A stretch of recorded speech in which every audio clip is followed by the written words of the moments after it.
Investment के लिए gold bye करना है तो गोल्ड कॉइन खरीदना आपके लिए अच्छा रहेगा या फिर गोल्ड ज्वेलरी खरीदना आपके लिए अच्छा रहेगा। दोनों ही चीज़ों पे हम बात करेंगे कि कौन सा सबसे अच्छा है।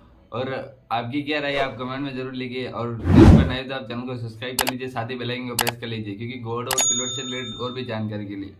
तो चलिए दोस्तों हम जान लेते हैं कि क्या आपके लिए अच्छा है और कौन सा सबसे बेस्ट ऑप्शन है अगर हम गोल्ड ज्वेलरी बाय करने जाते हैं। तो दोस्तों आज के 10 ग्राम की गोल्ड की जो रेट है वो है 66,000 रुपये, जो कि 22 कैरेट की है, यानी 22 कैरेट गोल्ड प्योरिटी की रेट है। अब इसमें मेकिंग चार्ज भी देना पड़ता है, जीएसटी भी देनी पड़ती है। तो दोस्तों कुल मिला के मान के चलो कि अगर लगभग 12% अपने को मेकिंग चार्ज देना पड़ रहा है गोल्ड ज्वेलरी पर, उसके अलावा अदर 3% जीएसटी भी पे करनी पड़ी है। तो लगभग ये टोटल अपने को मिला के लगभग आसपास 76,000 के आपके लगभग पड़ेगा अगर हम गोल्ड कॉइन बाई करने जाते हैं। तो दोस्तों गोल्ड कॉइन पे भी जीएसटी लगती है जो कि 3% है। अगर गोल्ड कॉइन खरीदने जाते हैं अपन तो दोस्तों गोल्ड कॉइन की जो 24 कैरेट की रेट है उसके ऊपर 3% जीएसटी मिला के अपने को 76,700 रुपये की पड़ेगी, जो कि 10 ग्राम की रेट है।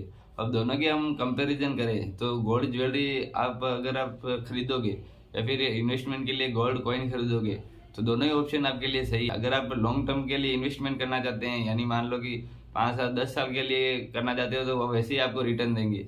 लेकिन ज्वेलरी आप उस समय खरीदिए जब मान लो कि आपको कोई ज़रूरत है, तो उस टाइम पे आप ज्वेलरी खरीदोगे तो वो एक ज्वेलरी जो पहनते हैं उसमें 5 साल 10 साल आप पहनते हैं तो उसके साथ मेकिंग के साथ और जीएसटी के साथ भी आपको पैसे मिल जाते हैं। या फिर ज़्यादा और भी गोल्ड की रेट ज़्यादा बढ़ेगी तो और भी जैसे कि मेकिंग चार्ज के समेत आपको और ज़्यादा पैसे भी मिल सकते हैं। वो कि गोल्ड की रेट के ऊपर डिपेंड करता है कि अपने को आपने गोल्ड ज्वेलरी खरीदी है।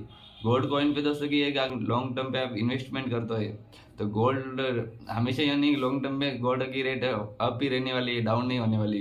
यानी मान लो कि अभी 76,000 चल रही विद जीएसटी, तो दोस्तों की थोड़े दिन बाद में कम होगी, वापस बढ़ेगी, वापस कम होगी, यानी लॉन्ग टर्म में धीरे धीरे वो ऊपर ही जाएगी।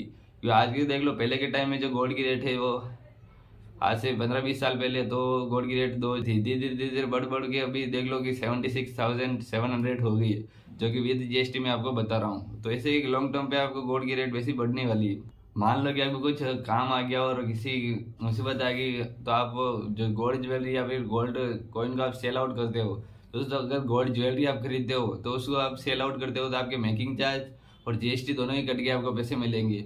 जो कि आपके मेकिंग चार्ज ज्वेलरी पे 12% लगे हैं तो 12% भी कट जाएंगे, और उसके अलावा जो 3% जीएसटी आपने दी है वो भी कट जाएगी।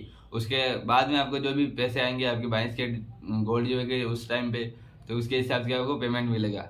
लेकिन अगर आप गोल्ड कॉइन खरीदते हो तो गोल्ड कॉइन में आपको 3% जीएसटी कटेगी, उसके अलावा आपको कुछ भी और भी नहीं कटेगा। गोल्ड कॉइन पे आपको ऑन भी देना पड़ता है, वो है कि 3 से 5% हो सकते हैं, तो वो दोनों ही कटेंगे। बाकी के आपको पूरे 24 कैरेट के हिसाब से आपको पूरे पैसे मिल जाएंगे। लेकिन अगर आप लोन लेने जाते हो तो आपको गोल्ड कॉइन पे आपको लोन नहीं होगा। अगर आपके पास गोल्ड ज्वेलरी है तो आप उसे मतलब कि ज्वेलरी का आप लोन पे रख सकते हो, उसका 70% आपको मिलता है लगभग। कोई कोई पे 65% या 70% आपको लगभग सब जगह मिल जाता है कि 70% आपको, जैसे कि मान लो कि आपकी जो भी गोल्ड की वैल्यू है उसका 70% आपको पैसे मिलते हैं। आप धीरे धीरे उसे करके आप उसे छुड़ा भी सकते हो, या फिर यानी किस्तों में आप थोड़े पैसे करके आप गोल्ड को सेव भी रख सकते हो और ज्वेलरी आप वापिस उसे ले सकते हो।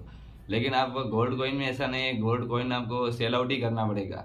बाकी आपको जैसे कि उसके ऊपर लोन भी नहीं होगा। तो ये एक ऑप्शन है कि अगर आप गोल्ड ज्वेलरी बाई करते हो तो ऐसे काम में आप लोन पे रख दो तो भी चलता है। अगर लॉन्ग टर्म में देखिए तो लॉन्ग टर्म पे गोल्ड कॉइन अच्छा रिटर्न देता है बजाय ज्वेलरी के। ये ज्वेलरी में मेकिंग चार्ज कटती हैं। ऐसे ये एक अगर आप लॉन्ग टर्म के लिए कर रहे हो तो आप गोल्ड कॉइन ही खरीद सकते हो, जो कि आपको रेट ज़्यादा बढ़ने पर आप वैसे सेल कर सकते हो। या फिर ऐसा होता है कि अगर अभी जैसे आप थोड़ा थोड़ा करके खरीद सकते हो, यानी थोड़ा अभी खरीदा थोड़ा अगले महीने खरीदा। अगर गोल्ड की रेट थोड़ी हाई जाती है तो आप उसे सेल कर दो, वापस थोड़ा डाउन आता है तो वापस आप खरीद लो। तो ऐसे में आप एक अच्छी इनकम निकाल सकते हो, ये इन्वेस्टमेंट आप उसे अच्छा पैसा निकाल सकते हो। तो वो आपकी समझदारी के ऊपर डिपेंड करता है कि आप यानी किस रेट पे खरीद रहे हो, कौन सी रेट पे आप वापस बेच रहे हो। तो इसमें आपको गोल्ड की जानकारी भी होनी चाहिए, यानी आपको क्या रेट चल रही है, कौन सी रेट पे आपको बेचना चाहिए, कौन सी रेट पे आपको खरीदना चाहिए।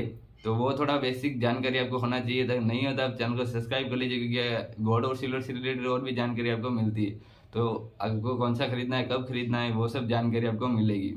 तो ये आगे मान लो कि आपने पहले के टाइम यानी जब भी 66,000 भाव था तब आपने गोल्ड खरीद लिया होता, अभी एक रैली आई जिसमें गोल्ड की रेट काफी ज्यादा हाई चले गए, यानी 76-78 हज़ार रुपए चले गए हैं गोल्ड की रेट। ऐसे में ये होता है कि आपने पहले खरीद लिया होगा तो और अभी बेच दिया होगा तो आपको प्रॉफिट होगा, यानी एक तोले पे आपको 10,000 रुपये प्रॉफिट होगा।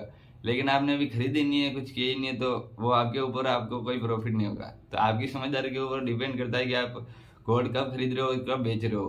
तो उसका एक अच्छा रिटर्न पाने के लिए आपको ये होता है कि आप कम रेट में खरीदो, थोड़ी रेट बढ़े या फिर थोड़ी रेट हाई हो जाए तब आप बेच दो, वापिस गोल्ड की रेट थोड़ी कम हो तब आप खरीद लो। तो ऐसे में ये होता है, अगर आप इन्वेस्टमेंट के पर्पज से होते हो तो थोड़ा उसे आप सेल कर सकते हो और बाई कर सकते हो। तो इन दोनों का पर्पस, यानी मान लो आप इन्वेस्टमेंट के लिए खरीद रहे हो तो आपको मैं आपको प्रॉपर करूंगा कि अभी गोल्ड कोई नहीं खरीदे।